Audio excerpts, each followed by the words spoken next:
Bonjour, bienvenue encore au nom de la Faculté de théologie réformée Farel à notre étude de Jonas et la mission de Dieu. Je m'appelle Daniel Timmer. Je suis très content de vous avoir avec moi pendant cette étude. Dans des séances précédentes, nous avons considéré l'histoire d'Israël au sens large, mais visant surtout la relation entre cette nation que Dieu a choisi d'accomplir son plan de salut et les autres nations non israélites, par définition, qui, de manière surprenante, seront impliquées et même vont bénéficier de ce plan. Donc, Genèse 12, 1 à 3, surtout nous a guidés en disant d'un côté que Dieu choisit Abraham et sa descendance, il conclut une alliance avec lui un peu plus tard, pour que ce peuple soit béni par Dieu et ultimement sauvé.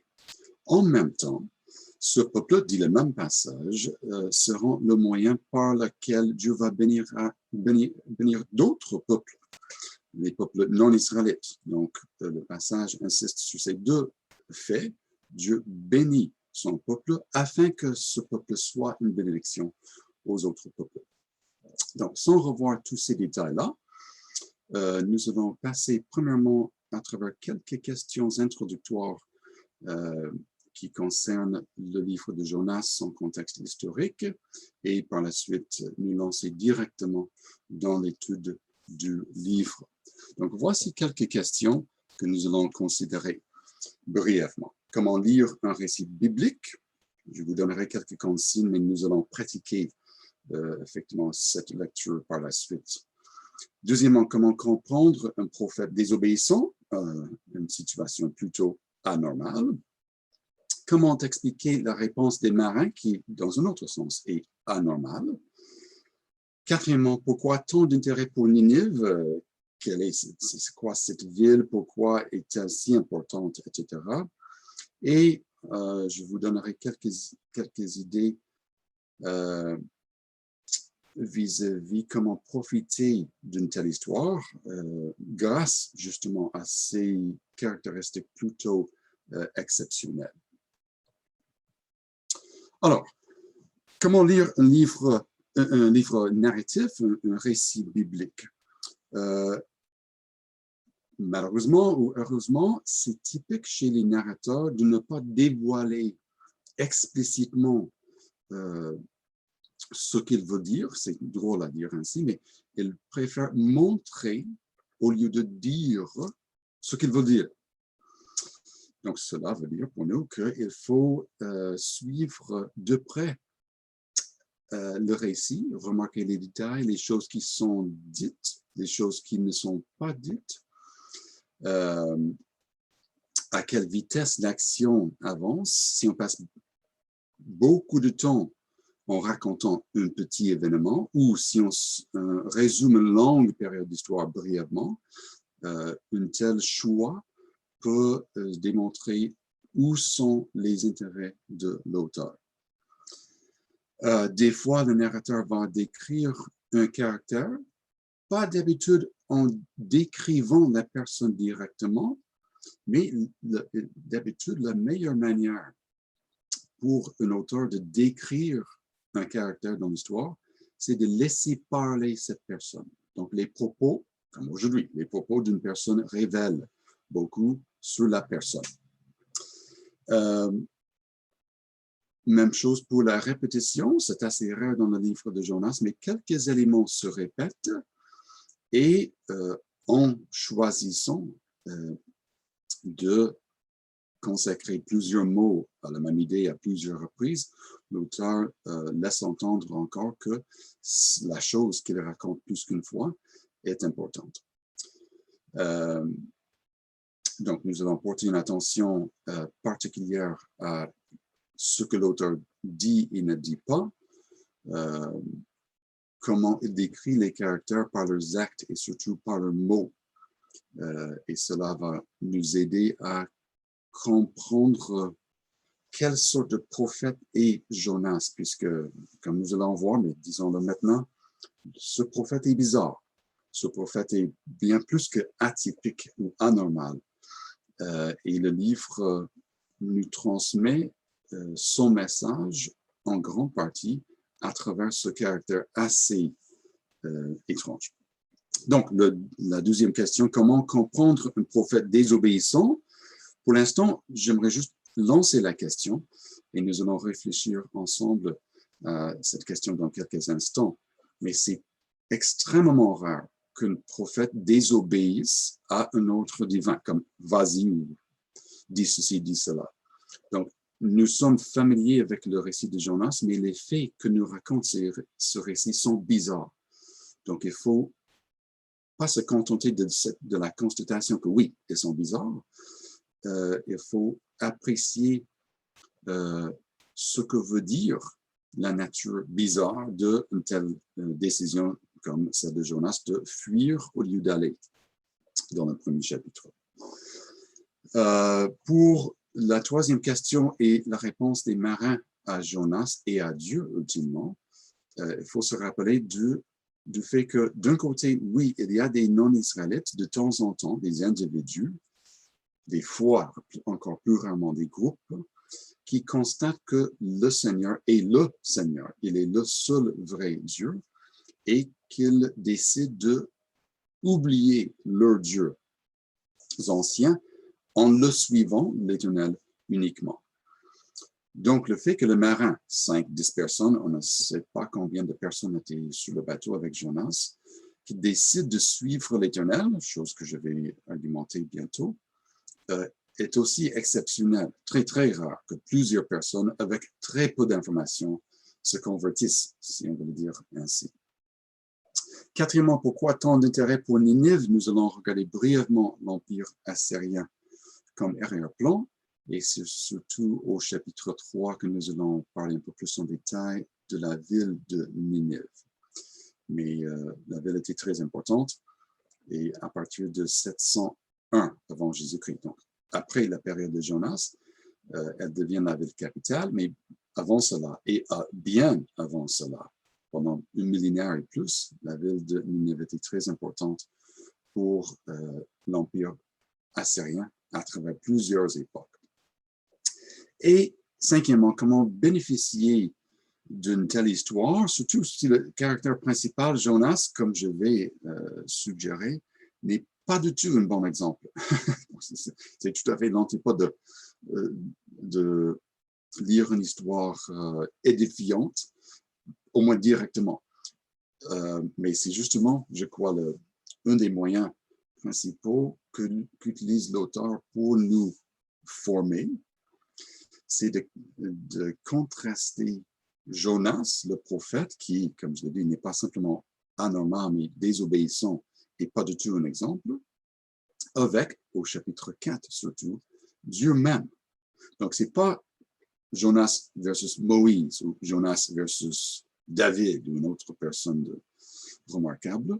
Le contraste est encore plus fort, soit entre Jonas et Dieu même. Donc, Jonas va par là et Dieu va par là. Ils sont vraiment des opposés dans le livre de Jonas. Bref, cela veut dire que nous devons, en tant que lecteurs, tout en restant humains, bien entendu, imiter Dieu au lieu d'imiter Jonas. Et, en plus, pour aller un peu plus loin, examiner nos cœurs, nos attitudes, pour voir si nous voulons un Dieu qui préfère nous au lieu d'autres personnes, à cause de nos qualités, à cause de nos acquis, à cause de notre humilité, etc., etc.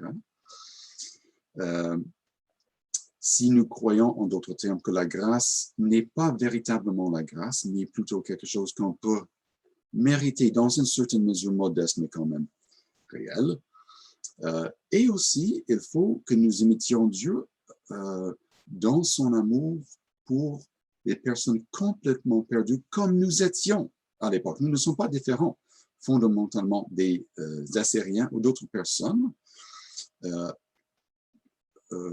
auparavant quand nous n'étions pas chrétiens. Donc, entre autres choses, l'histoire nous invite, nous pousse même vers l'humilité en constatant que nous sommes comme les Assyriens, nous sommes comme Jonas, même, dans certains cas, et surtout avant de devenir chrétien, mais par la suite, on peut quand même avoir des attitudes, des habitudes, des priorités, une estime de soi, pour qui ressemble plutôt à Jonas qu'à une personne qui est vraiment sauvée par la grâce et qui comprend effectivement ce que cela veut dire. Bon, passons maintenant à le livre de Jonas un peu plus directement. Évidemment, le livre fait partie des 12 petits prophètes vers la fin de l'Ancien Testament dans l'ordre que nous connaissons de nos Bibles en français. Et le livre nous raconte une partie du ministère d'un prophète du royaume d'Israël. En fait, c'est le seul autre passage de Roi 14 où Jonas est mentionné. Donc, on connaît beaucoup plus Jonas grâce au livre qui porte son nom que les autres livres bibliques. Et par la suite, nous allons ici examiner premièrement le contexte historique plus large, donc l'Empire assyrien, et vont déterminer le contexte plus immédiat, soit Israël, le royaume du Nord, d'où vient Jonas. Alors, le contexte historique, soit l'Assyrie. Vous vous souvenez probablement de la première séance que le royaume d'Israël, un royaume uni, sous David et Salomon, et Saul avant eux, s'est divisé par la suite. Suite au règne de Salomon, la nation s'est divisée entre le sud, donc Juda et Benjamin, très petits, et Israël, dans le nord, 10 tribus beaucoup plus larges, beaucoup plus puissantes. Dans le nord, pour se limiter au nord pour l'instant, dès le départ, le roi Jéroboam Ier a pris la décision de modifier la religion yahviste, fidèle, pour, de part, entre autres choses, que ses citoyens descendent vers le sud et restent dans le royaume de Juda. Donc, il a modifié plusieurs pratiques, plusieurs règlements, il a inventé d'autres fêtes. Il a surtout fait 2 idoles, un à Dan, l'autre à Bethel, donc nord et sud, qui nous rappellent de Exode 34 et l'idolâtrie d'Israël à cette époque-là. Donc, tout cela veut dire que le royaume du Nord ne va pas bien en termes religieux dès le départ. Et cela s'empire avec Ahab et Jézabel, effectivement, le culte de Baal, un dieu bien connu ailleurs, s'installe de plus en plus dans le royaume du Nord et le déclin religieux se poursuit. Toutefois, le royaume du Nord, à cause de sa taille, entre autres, était assez puissant à l'époque. Par exemple, autour de 900 avant Jésus-Christ, le royaume, l'Empire assyrien, commence à pousser du nord-ouest, du nord-est d'Israël vers le Levant. Je vais vous montrer une carte dans quelques instants. Mais à l'époque, donc autour de 850, Israël, avec d'autres pays, était en mesure ensemble de résister même ces campagnes assyriennes à plusieurs reprises. Donc, éventuellement, les Assyriens ont pu prendre le contrôle du Levant, y compris Israël, Aram et d'autres pays.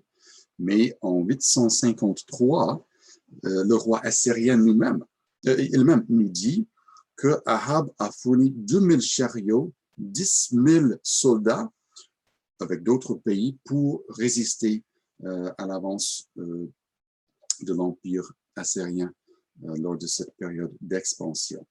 Donc, Salmanasar III, le roi en question, a dû retourner au moins 3 fois avant de porter la bataille contre ces rois. Et éventuellement, lors du 9e siècle, c'est justement ce qui s'est produit, soit l'Empire assyrien est devenu dominant dans le Levant, donc Aram ou Syrie, les royaumes vers le nord, ainsi qu'en Israël. Donc, nous avons ici une graphique, en fait une image de ce qu'on appelle l'obélisque noir de Salmanasar III, avec la date. Donc, quelques années après, en 841, le roi israélite, Jéhu, effectivement, a dû payer un tribut au roi assyrien, puisque le royaume d'Israël n'était pas complètement conquis, mais est devenu comme une sorte de vassal, un pays soumis à la Syrie, tout en gardant une certaine mesure d'indépendance. Donc, vous voyez, dans l'image à gauche sur l'obélisque, vous voyez une image d'une personne à genoux devant le roi, qui est ou Jéhu ou son émissaire. Peu importe, c'est un Judéen qui se présente devant le roi dans la ville capitale afin de payer ses taxes, en d'autres termes. Et le texte au-dessus nous dit le suivant. J'ai reçu le tribut de Jéhu, l'homme de Beth-Humri, un autre terme pour le pays d'Israël. Et voici ce que Jéhu a payé cette année en termes de taxes. De l'argent, de l'or, un bol en or, un gobelet en or, des tasses en or, des seaux en or, des thym, un bâton de la main du roi et des lances. Avant de changer l'écran encore, vous voyez à droite sur la carte le centre de l'Empire assyrien, ici, et leur expansion vers l'ouest et éventuellement vers le sud lors du 9e siècle. Donc, juste avant et peut-être pendant la période que nous décrit le livre de Jonas. Alors, ceci est justement le contexte pour le livre de Jonas, surtout dans le sens que l'Empire assyrien est dominant. Dominant, c'est une chose, mais surtout si nous voulons comprendre pourquoi le prophète décide de ne pas aller à Ninive, il faut comprendre un peu plus que le simple fait que l'Empire était dominant. Il s'agit, en d'autres termes, de quelle sorte d'empire était l'Empire assyrien. Je vais vous lire quelques extraits d'une annale royale. Donc, à chaque année, d'habitude, le roi assyrien faisait écrire un récit, un résumé de ses hauts faits.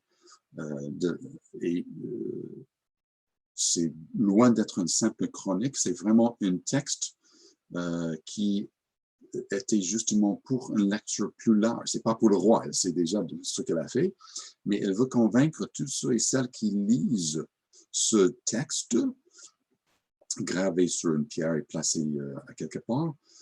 Elle veut les convaincre de son importance et elle dit beaucoup sur qu'est-ce que c'est l'Empire assyrien, qui suis-je en tant que roi assyrien. Mais les textes s'expliquent, donc je vous en lis une partie des Annales royales de Ashurnasirpal, donc au milieu plus ou moins du 9e siècle. Voici ce que dit premièrement par rapport à lui-même. Donc, en écoutant cela, gardez en tête quelques points clés. L'idéologie royale en premier. Il y a certainement une idéologie royale qui est une fonction en partie, deuxièmement, du soutien divin pour le roi. C'est Dieu, en troisième, donne au roi le mandat de conquérir le monde. Donc, l'Empire a une justification divine, enfin. En cours de route, ils amassent beaucoup d'argent. Donc, c'est une source de revenus pour financer ce que l'Empire veut faire. Pour que ce soit le plus efficace possible et au lieu d'éviter la guerre, puisque ça prend du temps et c'est coûteux, l'Empire veut convaincre ses futurs vassaux que ça ne vaut pas la peine de nous résister, puisque si nous allons de toute manière vous battre et en le faisant, nous allons vous massacrer de manière épeurante et horrible. Et sixièmement, et à la fin de l'histoire, tout revient plus ou moins à la gloire du roi. Donc, voici ce que dit le roi assyrien. Premièrement, vis-à-vis lui-même. Donc, il s'introduit dans le texte. Je suis Ashurnasirpal, roi fort, roi de l'univers, roi inaltérable, roi de la totalité des 4 régions, les 4 coins du monde, soleil de l'ensemble des peuples, élu de, et maintenant il va lister plusieurs dieux, Enlil, Ninurta, aimé de Anu et de Dagan, l'arme des grands dieux, le pieux, l'aimé de ton cœur, le prince favori d'Enlil, notre dieu, dans le statut de grand prêtre à ta grande divinité, et dont tu as fondé le règne. Jeune homme vaillant qui marche partout avec le support d'Ashur, notre dieu, d'où vient le nom Assyrie, son seigneur, qui n'a pas égal parmi les princes des 4 régions, splendide berger qui ne craint pas le combat, vaste flot qui n'a pas d'équivalent, le roi qui soumet les insoumis, qui règne sur la totalité de l'ensemble des peuples, mâle fort, qui piétine la nuque de ses adversaires, qui écrase les ennemis, qui disperse les rangs des rebelles, celui qui marche avec le support les grands dieux.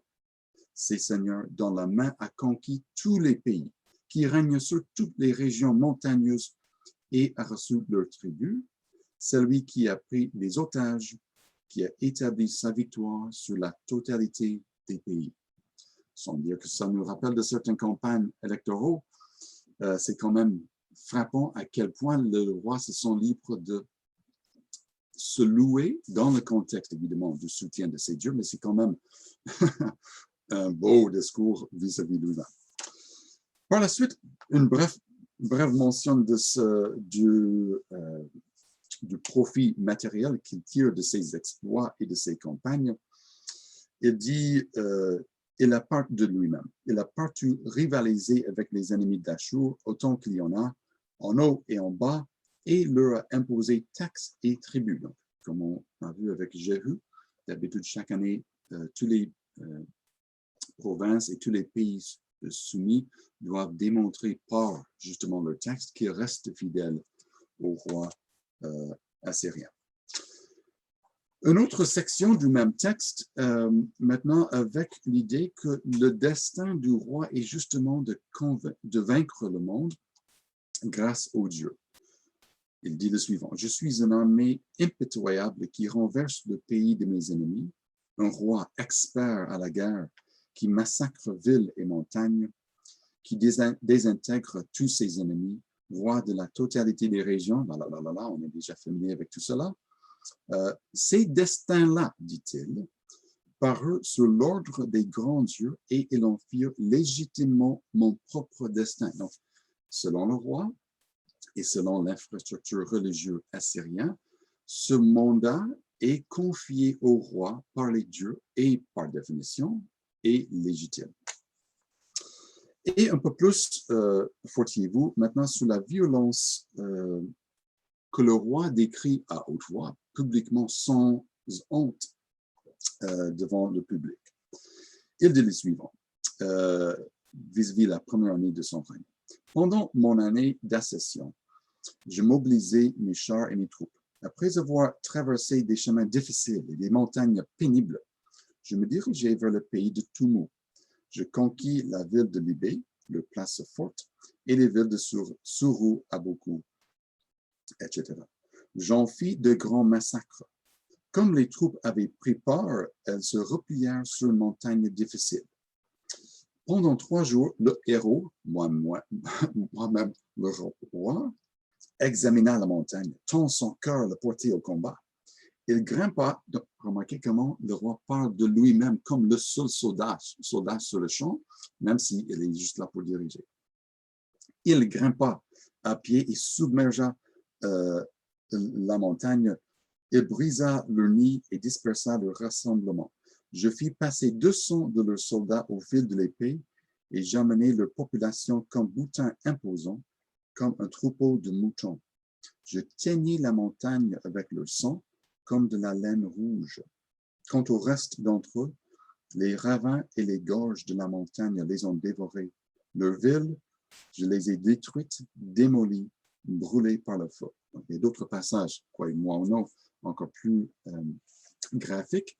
Mais comme je l'ai dit, la violence est un moyen de convaincre soit les personnes qui sont présentement soumises à l'Empire de rester soumis, ou si ce message se transmet en dehors de l'Empire actuel, de convaincre d'autres personnes qu'au moment où la Syrie vienne et invite la nation en question de se soumettre à l'Empire, mieux vaut le faire que de résister. Donc ça, c'est l'Empire assyrien d'habitude. Exceptionnellement, au début du 8e siècle, l'Empire assyrien a des difficultés administratives et gouvernementales, de sorte que l'Empire n'est plus en mesure de gérer surtout les pays soumis plus loin, comme Israël, effectivement. Donc, les États dans le Levant, Israël, Aram et d'autres, peuvent poursuivre leur propre dessein pendant 75 ans environ.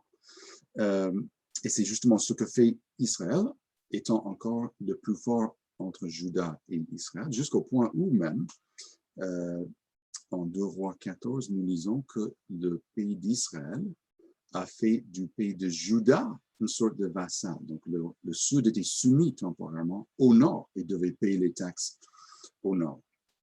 Et nous lisons dans le même contexte que le roi israélite Jéroboam II a peu subjugué Aram, un ennemi depuis longtemps, juste au nord d'Israël. Donc, au 8e siècle, exceptionnellement, le pays d'Israël est fort, n'a pas besoin de résister à l'agression assyrienne ou autre, ayant subjugué vers le sud Juda et vers le nord Aram. Donc, c'est une très belle période dans la vie de la nation d'Israël, si tu es une élite ou le roi, et si tu as oublié le Pentateuque et le reste des parties de l'Ancien Testament qui existaient à l'époque. Je le dis ainsi, puisque si nous lisons par exemple le prophète Amos, qui nous parle d'Israël, le royaume du Nord au 8e siècle, l'impression est beaucoup plus négative. Je vous lis quelques versets qui décrivent surtout le luxe que possédaient certaines personnes, une petite minorité effectivement, dans le Nord, et les difficultés, l'oppression même que vivait la plus grande majorité de la population.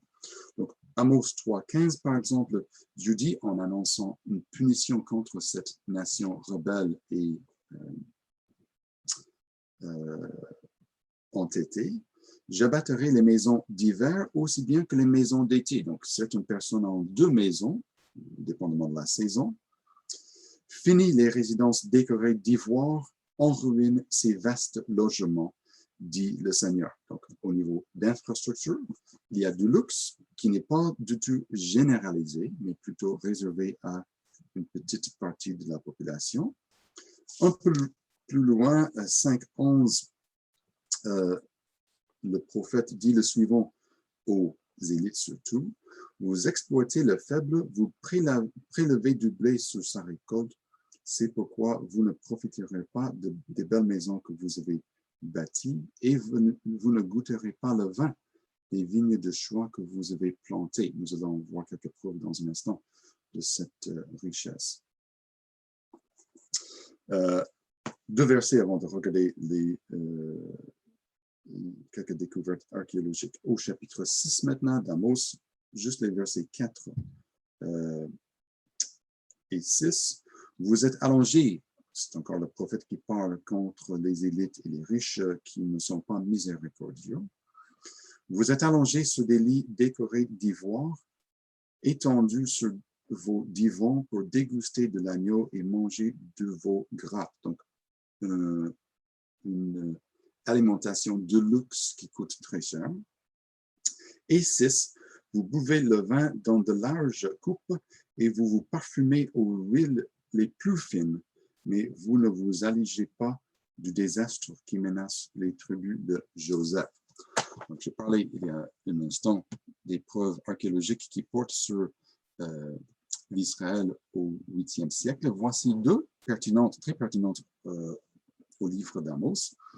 À gauche, vous voyez un reçu, effectivement, trouvé à Samarie, donc la ville capitale d'Israël à cette période. Et il y a plusieurs de cette sorte qui nous parlent de vin vieux et l'huile d'olive extra vierge. Donc, encore des produits de luxe produits évidemment par des fermes à la campagne qui sont probablement en forme de taxes récoltées par les riches à Samarie et qui deviennent leur alimentation, leur maquillage, etc. À droite, vous voyez une plaquette en ivoire aussi trouvée à Samarie. Il y a des centaines, en fait, trouvées là-bas. Ils ne sont pas trouvées à travers le pays d'Israël. Donc, une autre preuve que la richesse se concentrait à Samarie et était possédée par une petite minorité de la population au lieu d'être partagée pour le bien de la population. Alors, il nous reste simplement à voir quelques lignes de base pour notre exploration du livre de Jonas avant de continuer. Nos fondations théologiques, vous êtes familiers avec celle-ci, surtout le caractère et la mission de Dieu, avec les textes que nous avons regardés la dernière fois, et une structure du livre de Jonas qui met en relief les deux appels divins, les deux réponses et conséquences. Donc, le livre se divise facilement en deux. Remarquez par contre que la partie D, le dernier élément, au chapitre 4, n'a pas d'élément correspondant dans la première partie du livre. Donc, en d'autres termes, nous voyons un appel, une réponse et l'implication de Jonas, mais 4, 5 à 11 nous présentent quelque chose de supplémentaire pour clore l'histoire. Et comme nous allons voir, c'est pour éviter tout malentendu, toute ambiguïté vis-à-vis de la portée de l'histoire de Jonas. Bon, passons maintenant au livre de Jonas, sans nous tarder davantage. Et si vous avez une Bible ouverte, ce serait génial, puisque nous allons poursuivre notre étude à travers le texte tout simplement. Bon, je vous rappelle que l'histoire est étrange et on peut s'étonner justement à son caractère étrange, mais il faut aller plus loin en se demandant cela révèle quoi? Par exemple, quand Jonas décide de ne pas aller vers Ninive au début du livre, cela veut dire quoi? Comment expliquer une telle décision? Bon, mes commentaires seront rapides puisque le temps nous presse et vous pouvez discuter vous-même par la suite. Je n'ai pas toutes les réponses de toute manière, donc c'est inutile que je parle longuement puisque des questions nécessitent d'autres réponses que les miennes des fois. Bon, le premier chapitre, évidemment. Dieu appelle Jonas. Debout, part pour Ninive, la grande ville, prononce des menaces contre elle, car j'en ai assez de voir la méchanceté de ses habitants. Avec l'arrière-plan que nous venons de voir rapidement, ce n'est pas surprenant que Dieu dise une telle chose vis-à-vis de Ninive. Ce n'est pas inventé, c'est plutôt confirmé par l'histoire que l'Empire assyrien, y compris la ville de Ninive, qui en faisait partie, représentait justement une force une puissance maligne, violente dans le Proche-Orient ancien pendant plusieurs siècles déjà. Ce qui était étrange par contre, c'est le verset 2 quand Jonas décide de fuir à Tarsis loin du Seigneur et se rendit à Jaffa et paye sa place et embarque sur le bateau pour aller à Tarsis loin du Seigneur. Nous avons de la répétition. Loin du Seigneur. Je doute fortement que c'est l'auteur qui pense que Jonas pourrait justement aller loin du Seigneur. C'est surtout la décision de Jonas de ne pas aller vers Ninive et de s'échapper, si possible, à la présence de Dieu.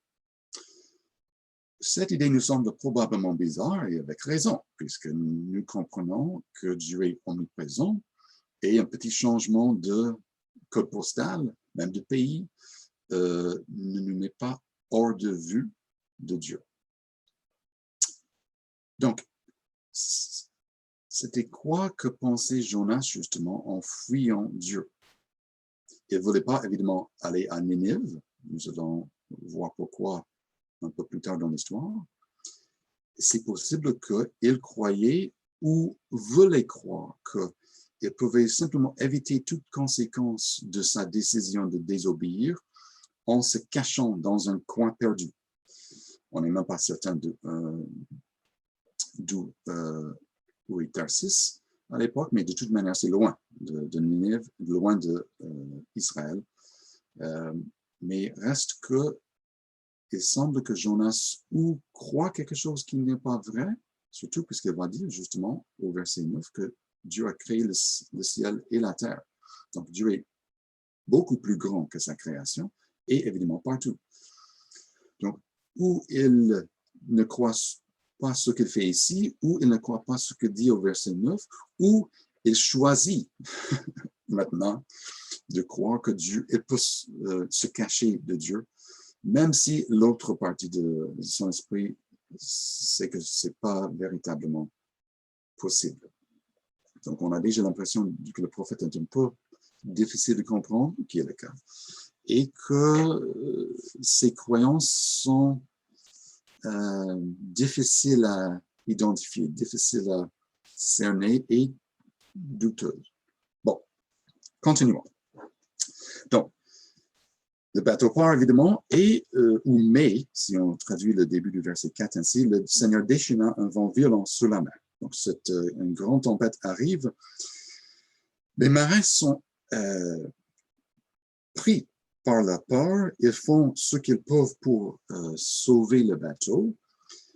Un autre élément étrange, alors, est la réaction ou manque de réaction chez Jonas, qui n'est pas là en train d'aider les marins, mais il n'est pas simplement ailleurs, mais il dort. Donc, on doit se demander de nouveau, avec quelle attitude peut-on dormir dans une tempête si, premièrement, on a désobéi à Dieu, on est en train de fuir le Dieu vivant, omniprésent, créateur du ciel et de la terre, et on est dans une tempête, mais sans pouvoir déterminer exactement ce qui permet à Jonas de dormir, c'est clair qu'il n'est pas très perturbé par sa désobéissance, ni par son propre danger, ni par le danger de ses compagnons sur le bateau. Le capitaine vient le réveiller. Que fais-tu là? Tu dors. Lève-toi donc, appelle ton Dieu au secours. Il se souciera peut-être de nous, lui, et nous ne laissera pas mourir. Donc, on ne sait pas si Jonas a prié par la suite. Il monte, évidemment, à un moment donné, pour parler aux marins. Mais il y a plusieurs choses que Jonas doit faire, mais ne fait pas, selon l'histoire. Donc, en d'autres termes, il s'agit des arguments de silence avec lesquels on doit aller prudemment, mais il faut au moins considérer la possibilité que Jonas n'a pas prié pour la délivrance de lui-même, ni de ses compagnons, ainsi que d'autres choses que nous allons voir dans un instant. Visons au verset 9, ce que Jonas dit aux marins, puisqu'il détermine à travers des sorts que Jonas est responsable, il lui demande une explication. Il dit le suivant. Je suis hébreu et j'adore le Seigneur, le Dieu qui est au ciel et qui a créé les mers et les continents. Bon, ici, permettez-moi d'être un peu sceptique, puisque le reste du livre, je crois, va confirmer que je vais dans la bonne direction. C'est clair que Jonas est hébreu, personne ne le doute. Toutefois, en disant qu'il craint l'Éternel, on a le droit de douter. La crainte de l'Éternel est justement une expression classique dans l'Ancien Testament pour une piété authentique, profonde, grâce à laquelle la personne suit Dieu fidèlement, même à travers les difficultés. Donc, c'est difficile, en d'autres termes, de réconcilier une telle attitude, un tel cœur avec les actions de Jonas, qui disent justement le contraire. Donc, le narrateur, je crois, est en train de nous montrer que les actions de Jonas disent une chose et ses paroles une autre. Donc, lequel est vrai au lecteur de décider. Les choses étranges se multiplient. Il raconte son histoire. Les marins, remarquez, les marins sont saisis d'une grande crainte, un mot qui revient souvent, en apprenant qu'ils fuyaient loin du Seigneur. Donc, ce n'est pas de n'importe quel Dieu, parce que tous les dieux dans le Proche-Orient ancien, mis à part l'Éternel, avaient chacun son domaine. Donc, les dieux de la mer, les dieux du temps, les dieux d'un tel pays, les dieux de la nourriture, fertilité, etc. Mais de voir un seul Dieu qui règne partout et qui possède un pouvoir alors illimité et quelque chose d'anormal, d'excessivement large et épeurant pour ces marins. Et ils sont touchés jusqu'à un certain point par cette constatation qu'ils sont aux prises, sont entre les mains de ce Dieu qui est fâché contre au moins Jonas. Mais la réponse de Jonas à cette situation est très étrange puisqu'elle suggère justement qu'il soit jeté dans la mer. Avant de dire quoi que ce soit moi-même, remarquez que les marins même, n'étant pas israélites, ne sont pas prêts à jeter une personne vivante dans la mer, et dans la mort, en conséquence. C'est impossible que quelqu'un survivra à une telle tempête. Donc, les marins non israélites résistent à son idée de le jeter par-dessus le bord. Donc, pourquoi Jonas suggère-t-il qu'il soit jeté par-dessus le bord? C'est clair qu'il ne va pas aller à Ninive, c'est explicite dans le verset 2. Il fait tout son possible pour s'échapper à cette vocation. Et je suggère que cette étape-ci est sa dernière option.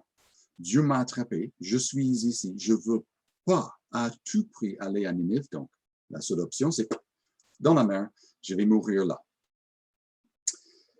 Si vous croyez que c'est improbable, n'oubliez pas que Dieu même résiste, dans un certain sens, cette suggestion en sauvant Jonas à la fin du chapitre. Donc, Dieu veut à tout prix que Jonas aille à Ninive. Jonas veut à tout prix éviter cette vocation. Donc, pour moi, l'explication la plus évidente pour la décision de Jonas de vouloir se faire jeter par-dessus bord est justement la dernière tentative de s'échapper à cette vocation. Les marins font tout le possible d'éviter un tel événement. Ils ne peuvent pas, donc ils prient. Et remarquez comment ils prient le Seigneur. Donc, ils ont oublié leur Dieu et ils prient maintenant uniquement au Seigneur.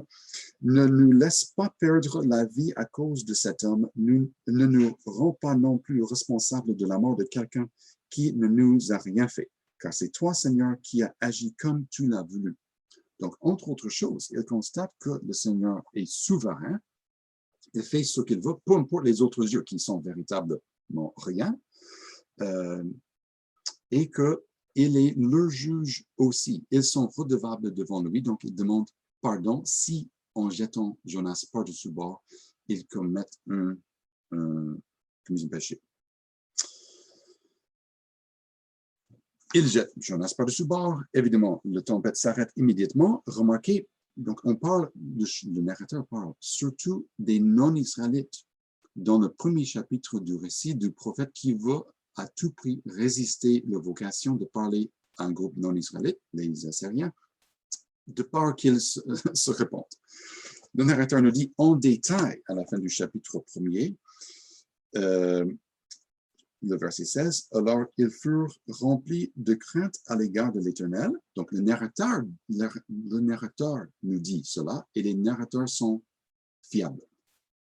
Et il ajoute, en plus, Ils lui offrirent un sacrifice et lui firent des promesses solennelles, probablement plus tard, mais ces deux actions-là sont une confirmation de leur piété. On peut le voir dans plusieurs textes bibliques, comme le psaume 50, 14 à 17, qui distingue entre ceux qui sont fidèles au Seigneur et ceux qui ne font que parler des beaux mots vis-à-vis de la religion.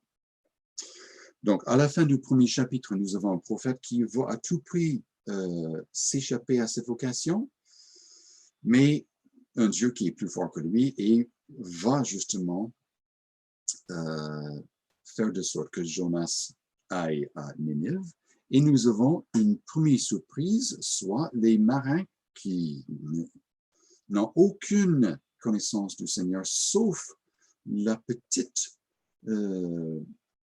connaissance transmise par Jonas, et certainement pas dans le but de les convertir, semblent avoir servi du moyen de leur conversion, de sorte qu'ils abandonnent leurs dieux anciens, ils s'attachent au Seigneur, lui font confiance, le craignent et lui offrent des sacrifices et lui font des vœux qu'ils accomplissent par la suite.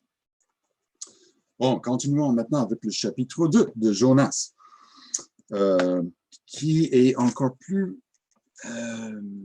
complexe et difficile d'interpréter, mais je vous rappelle que surtout le chapitre 4 nous montre clairement qu'il y a quelque chose qui ne marche point dans le cœur de Jonas et que Dieu devienne justement pas son ennemi, peu importe ce que dit le chapitre 2, mais est justement l'antipode parfait, un contraste à 100% de les valeurs, les attitudes, les désirs de Jonas.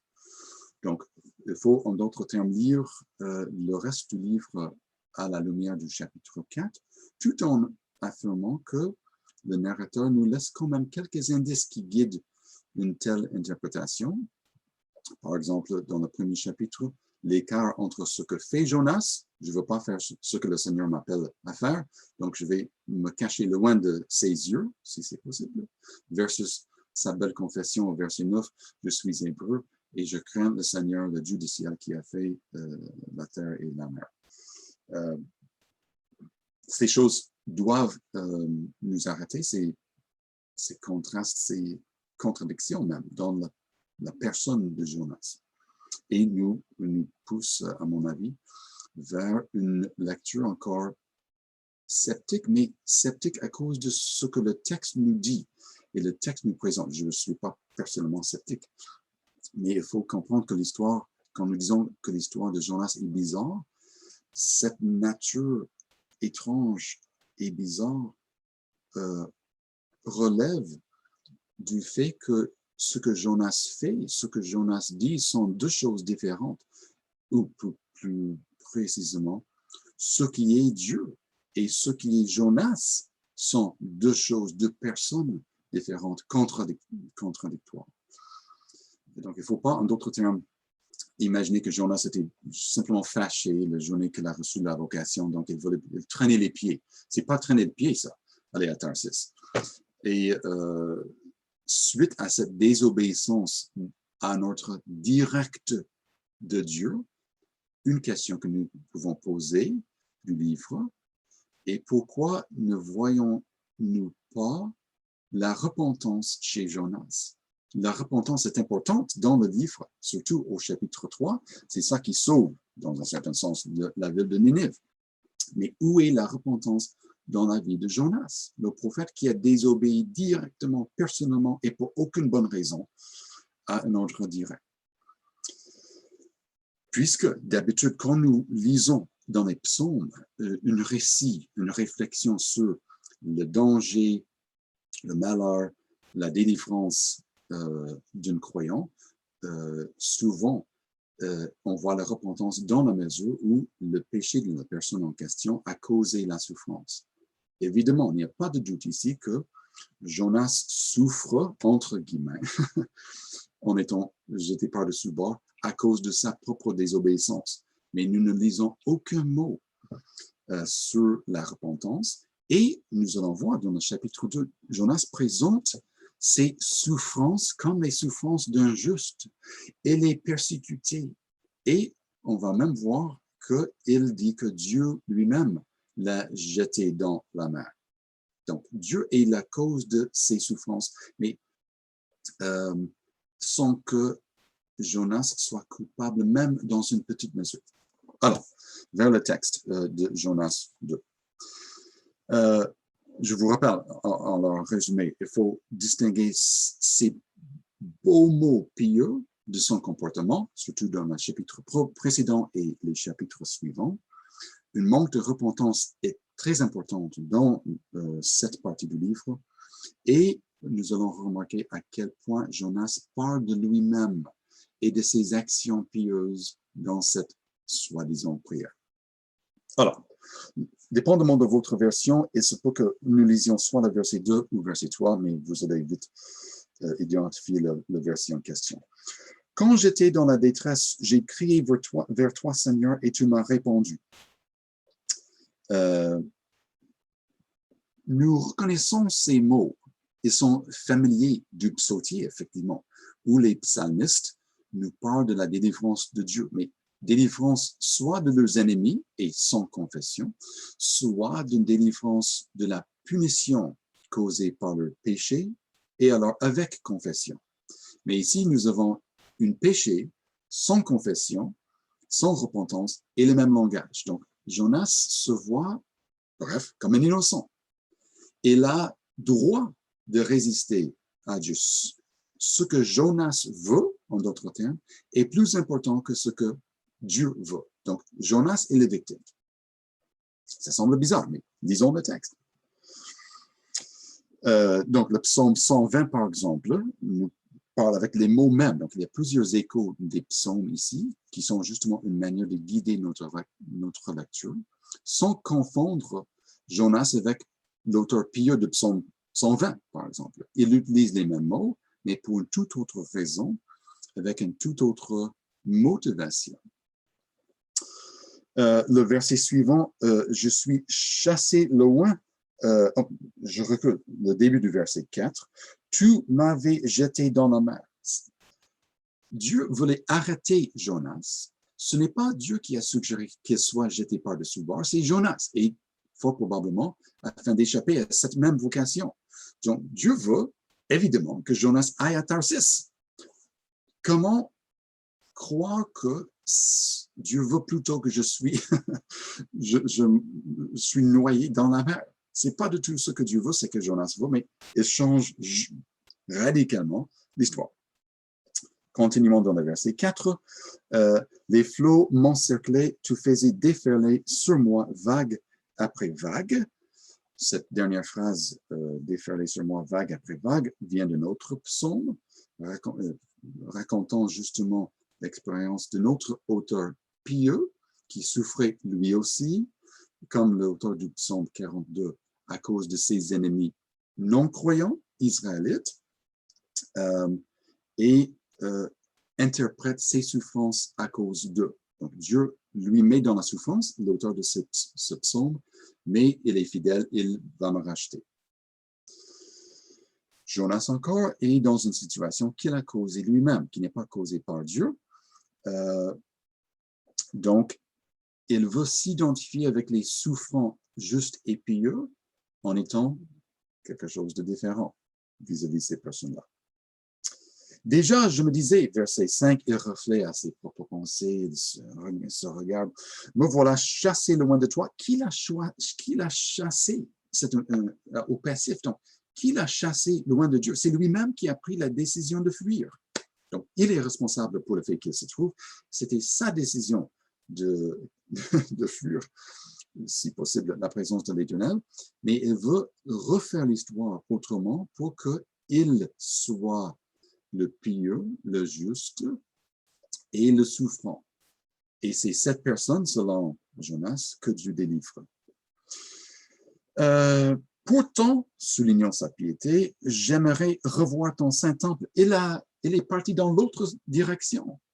il n'est pas allé au sud à Jérusalem pour prier, il est parti sur un bateau pour Tarsis. L'eau m'arrivait à la gorge, la mer me submergeait, des algues s'enrolaient autour de ma tête. J'étais descendu à la base des montagnes. Le monde des morts fermait pour toujours ses verrous sur moi. Et voici, nous avons finalement une constatation que c'est Dieu qui l'a sauvé. Mais toi, Seigneur, mon Dieu, tu m'as fait remonter vivant du gouffre. Remarquez que le narrateur n'a pas parlé d'une prière de Jonas. Je ne doute pas que Jonas a prié et que sa prière effectivement corresponde à celle que nous voyons ici. Mais le narrateur met l'emphase sur le fait que Dieu avait déjà préparé un poisson, 1,17 ou 2,1. Donc, Jonas, au lieu de constater que Dieu avait préparé un moyen pour que Jonas aille finalement à Ninive, Jonas met l'emphase surtout sur sa propre prière, le rôle qu'il joue, Jonas, dans son propre salut. Donc, c'est au moins curieux que le caractère divin, l'action divine ait une si petite place dans la prière de Jonas et qu'au contraire, les motivations de Jonas, sa peur, le danger, etc., soient si présents dans sa prière et son interprétation de ce qui lui est arrivé. Continuons maintenant au verset 8. Au moment où la vie me quittait, je pensais à toi. Donc, jusqu'à la fin, j'étais fidèle, en d'autres termes. Je pensais à toi, Seigneur, et ma prière est parvenue jusqu'à toi, à ton saint temple. Maintenant, nous avons dans le verset suivant, 9, une drôle de réflexion. Ceux qui rendent un culte au faux Dieu perdent toute chance de salut. Vous pouvez réfléchir à cela pendant quelques minutes même, mais à qui pense Jonas ici? Certainement pas à lui-même, parce qu'il se voit comme le fidèle parfait. S'il pense aux marins qui autrefois priaient leur Dieu, il a tort, puisque comme nous le savons, comme le narrateur nous l'a présenté, ils ont prié par la suite à l'Éternel, ils ont jeté Jonas par-dessus bord, et par la suite, leur piété authentique s'est vue sans ambiguïté. Donc, s'il pense se référer aux marins, il a tort.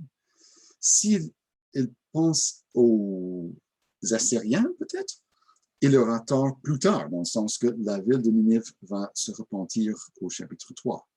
Donc, peu importe le groupe auquel pense le prophète, le livre démontre que la salut vienne effectivement aux païens, ceux qui adorent jusqu'à ce point-là de faux dieux. Et de toute manière, pourquoi parler de ces gens-là pour faire un contraste entre Jonas le fidèle, qui n'a jamais douté, qui a toujours voulu faire, pas justement, mais quand même, Jonas et ces païens, ces infidèles, ces rebelles qui ne suivent jamais ce que Dieu dit.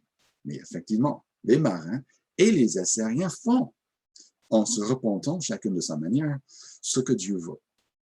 Donc c'est une drôle de pensée de trouver à ce point dans le psaume, qui d'ailleurs est en forte tension avec ce qui arrive justement dans les vies des non-israélites, dans le chapitre 1 et 3. Et cela nous suggère de nouveau que Jonas se voit d'une certaine manière qui est vraiment tordue, qui n'est pas vraie, et qui est à son avantage, mais au désavantage de toutes les autres personnes, y compris Dieu, comme nous allons voir au chapitre 4. Bon, terminons avec le dernier verset de sa cantique. « Mais moi, je chanterai mes reconnaissances, je t'offrirai un sacrifice, je tiendrai les promesses que je t'ai faites. Oui, c'est toi, Seigneur, qui me sauve. » Je suis complètement d'accord avec la dernière phrase. Je pense qu'elle dit vrai. Oui, c'est toi, Seigneur, qui me sauve. Finalement et ultimement dans le psaume, oui. Ici, je ne veux pas surlire, surinterpréter ces promesses, mais le narrateur ne nous dit pas si Jonas, effectivement, a fait ce qu'il promet de faire ici, soit d'offrir des sacrifices et de garder ses promesses. Par contre, nous savons qu'au premier chapitre, c'est justement ce que les marins ont fait. Donc, au mieux, si Jonas fait ce qu'il promet de faire, il ne sera pas meilleur que les marins, qui sont fort probablement les peuples qu'il soupçonne au verset 9, ceux qui rendent un culte aux idoles. Mais ils sont nettement en avance de lui sur le plan spirituel en termes de leur relation avec Dieu. Et Jonas, si Dieu lui donne la grâce, va à peine les attraper, disons. Mais tout cela est à voir, mais je souligne tout simplement pour l'instant que nous ne savons pas si Jonas a tenu ces paroles ici.